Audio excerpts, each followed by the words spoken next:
이사야서 11장 1절에서 5절 말씀. 찾으신 줄 알고 제가 읽겠습니다.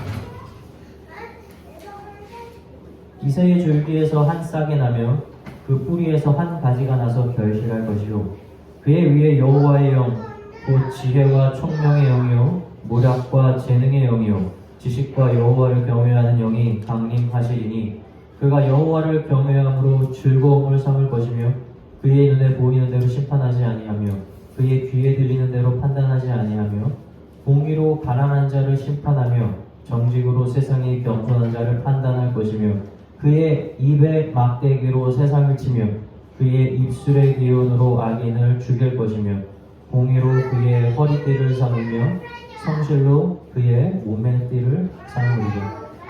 아멘. 아빠 나도 언니처럼 해줬어. 들어가지.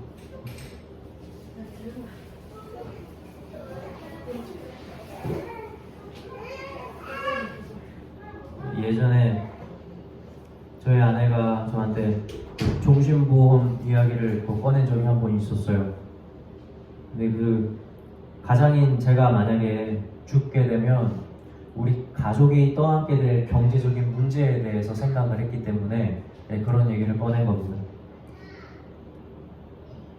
그때 당시에 이제 매스컴에서 한참 떠들썩했던 한 사건이 있었는데 그때 어떤 여자가 자신의 남편한테 종신보험을 들게 한 다음에 계획적으로 살인을 한 다음에 그 보험금을 타내려고 했던 이야기가 있었어요.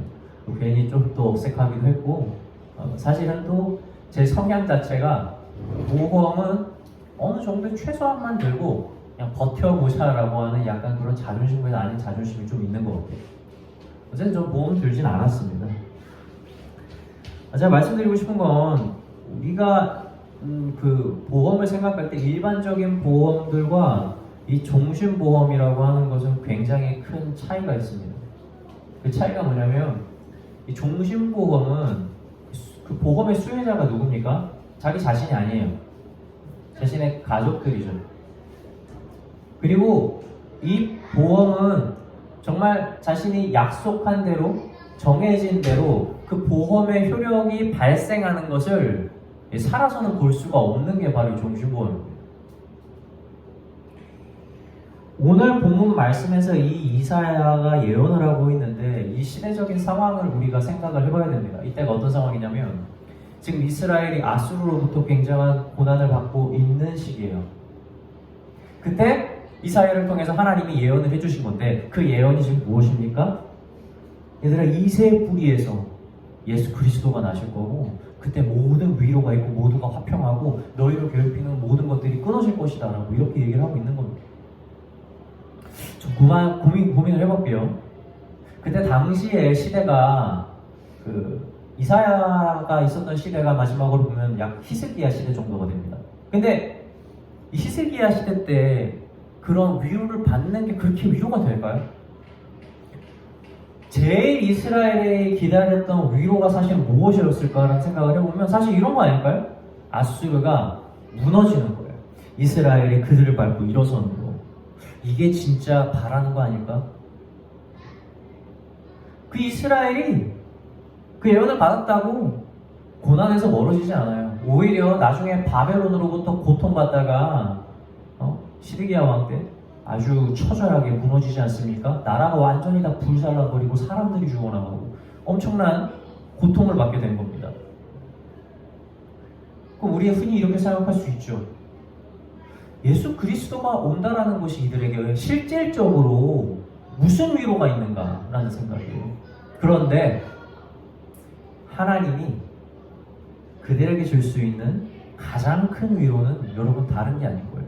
지금 당장 겪고 있는 고통을 벗어나는 것보다 그들에게 줄 수 있는 더 큰 위로는 너희들 나중에 너희들의 민족이 회복될 거다. 일어설 거다. 그리고 너희의 예언대로 예수 그리스도께서 태어날 거다라는 걸 아는 거? 여러분 이것이 그들에게 위로가 된다는 거예요. 우리는 이거를 마음속에 잘 새겨야 됩니다. 신약에서도 비슷한 과정이 있어요. 예수님의 제자들이 복음을 전하면서 얼마나 핍박을 많이 받습니까? 뭐 다른 이유가 있는 게 아니에요. 그들이 죄를 지은 게 아니에요. 그냥 예수님을 믿고 전한다는 이유 때문에 핍박을 받아요. 그런데 그들에게 유일한 위로가 무엇이었습니까? 우리 예수님께서 다시 이 땅에 오실 것이라는 거예요.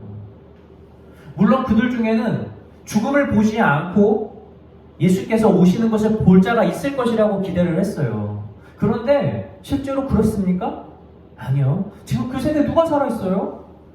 우리 제자 시대, 속사도들 시대, 여러분 다 끝났어요. 예수님께서 안 오셨습니다. 그러나 그들이 죽는 마지막 순간까지 예수님을 보지 못했지만 그들이 배교했습니까? 아니요. 그냥 순교했습니다. 그들에게 있는 진짜 위로는 그들이 당하는 당장의 고난을 벗어 던지는 게 아니라 우리 예수님 오신다. 이 확신이었던 거예요. 우리의 믿음이 깊어지고 신앙생활이 성숙해지면 우리의 삶이요, 이 땅에서의 고난을 당장에 벗어나는 것에서 위로를 찾는 것이 아니라 하나님께서 우리에게 주신 그 약속 하나만으로도 여러분 우리가 위로가 됩니다. 우리의 기도가 왜 기쁘지 않은 줄 아세요? 기도가 왜 힘든 줄 아십니까? 우리의 기도가 이 땅에서 이루어지는 시간을 두기 때문에 그래요. 내가 원하는 방식으로 내가 정한 시간 내에 이루어지는 기도를 하니까 기도에 힘이 없어요. 주님 이번에 보는 면접 꼭 되게 해주세요. 주님 저 좋은 배우자 만나게 해주세요. 우리의 기도가 다 이 땅에 있는 거니까. 우리의 희망이 이 땅에서 이루어지는 것이랑 관련이 있으니까 여러분 기도에 힘이 없는 거예요. 왜 말씀이 은혜가 안 됩니까? 그 말씀을 해석하는 것조차도 우리가 이 땅에서의 살아가는 삶과 관련을 시키니까 그런 겁니다. 내가 지금 겪는 고난이 없어지길 바라고 이 땅에서의 내가 행복하길 바라는 그 추구하고자 하는 그 중심을 여러분 벗어던지지 않는다면 여러분 말씀은 하나님께서 주시는 복은요 여러분에게 갈 수가 없어요. 이스라엘의 위로는 너희가 지금 당장 전쟁에서 승리할 거야. 너희를 괴롭히는 애들이 지금 너희 시대 때 다 사라질 거야가 아니었어요. 너희가 지금 한참 뒤에 몇백 년 뒤에 보지도 못하겠지만 예수님께서 오실 거야. 이것이 위로인 거예요. 제자들에게 진짜 위로가 뭐냐면 얘들아 너희가 지금 얘네들 너희가 괴롭히고 있는데 내가 다 멸해줄 거니까 걱정하지 마. 예수님이 내가 왕 될 거야 라고 안 하셨어요. 비록 니들이 다 지금 죽겠지만 저 하늘에 있는 그 약속, 그 보화가 너희 거야 라는 그 약속 말이에요. 그것이 위로가 된 거예요.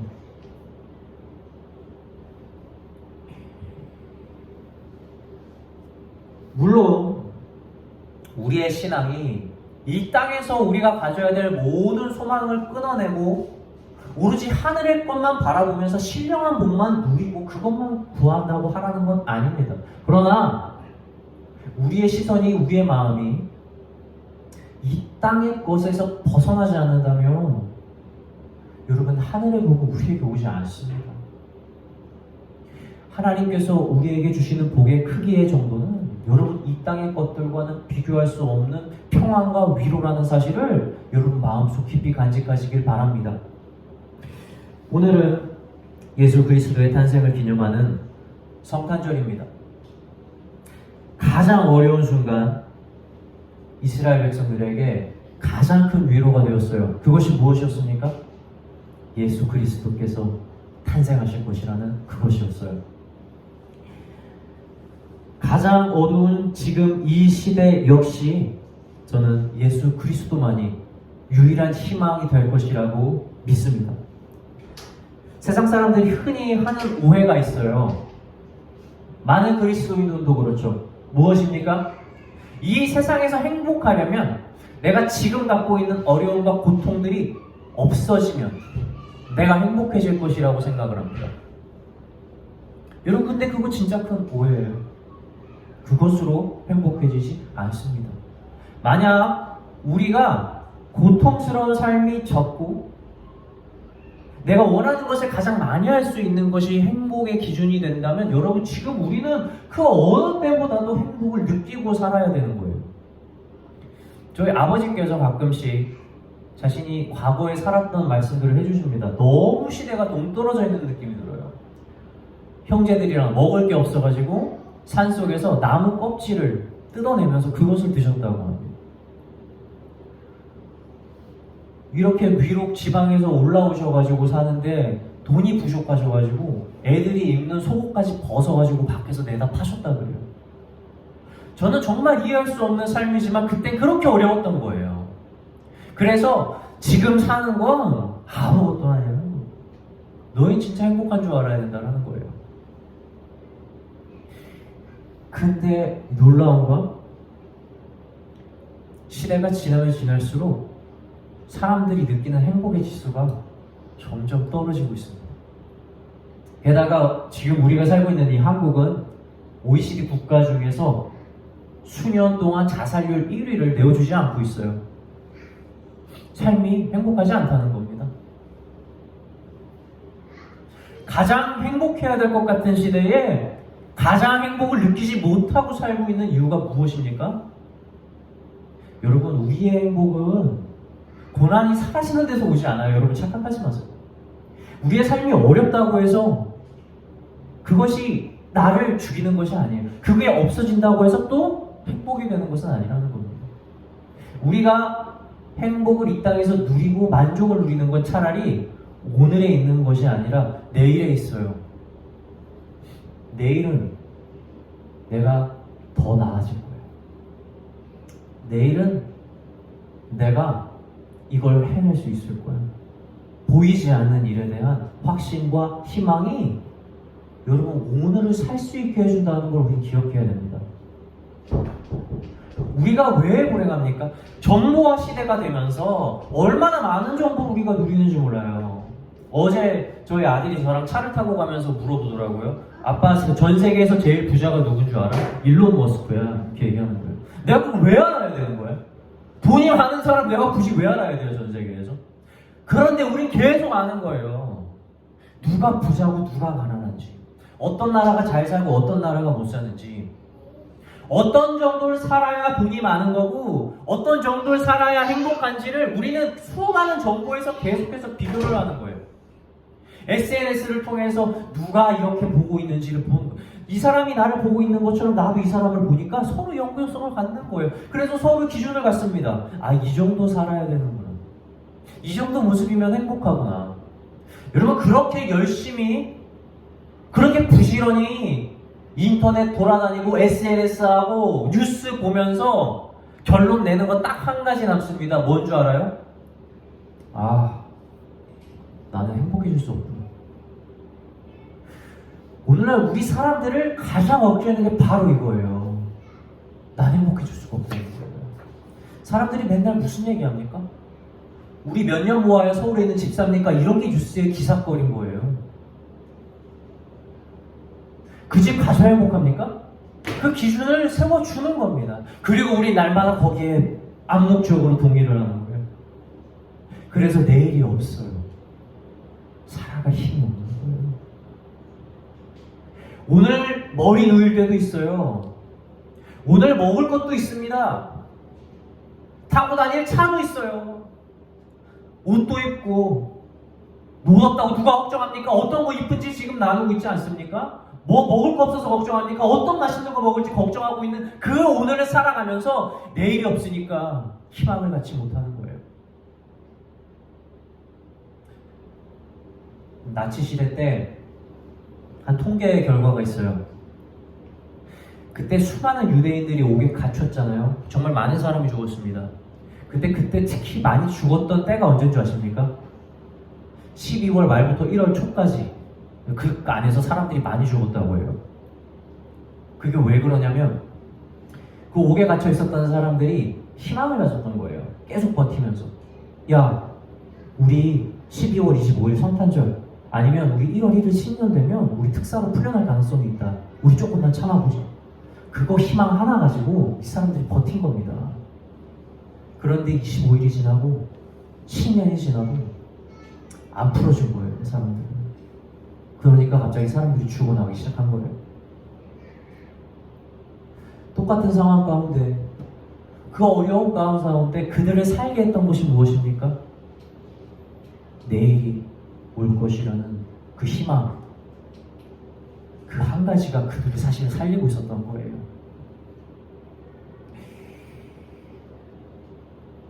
오늘 우리를 살게 하는 힘은 내일에게서 오는 겁니다. 마찬가지요.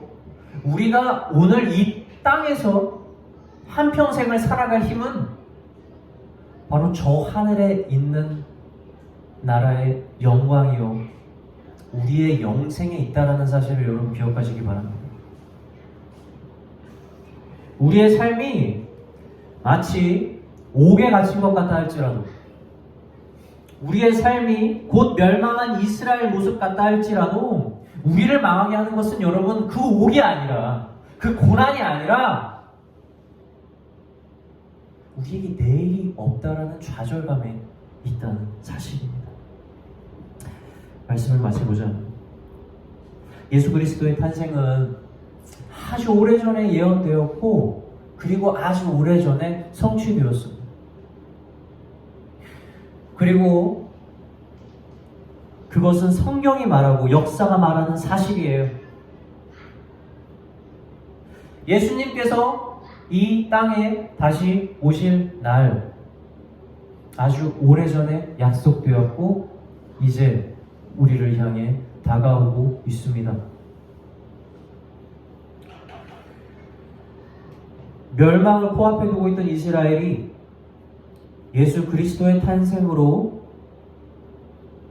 값진 위로를 받은 것처럼, 그 어느 때보다 어둡고 미래를 생각하기 어려운 지금, 우리 그때 이스라엘 백성들이 받은 위로처럼 우리 예수 그리스도의 탄생, 그리고 우리 예수 그리스도의 부활, 그리고 곧 다가오게 될 우리 예수 그리스도의 재림으로 그 값진 동등한 위로를 받는 저와 여러분이 되길 주님의 이름으로 축원합니다.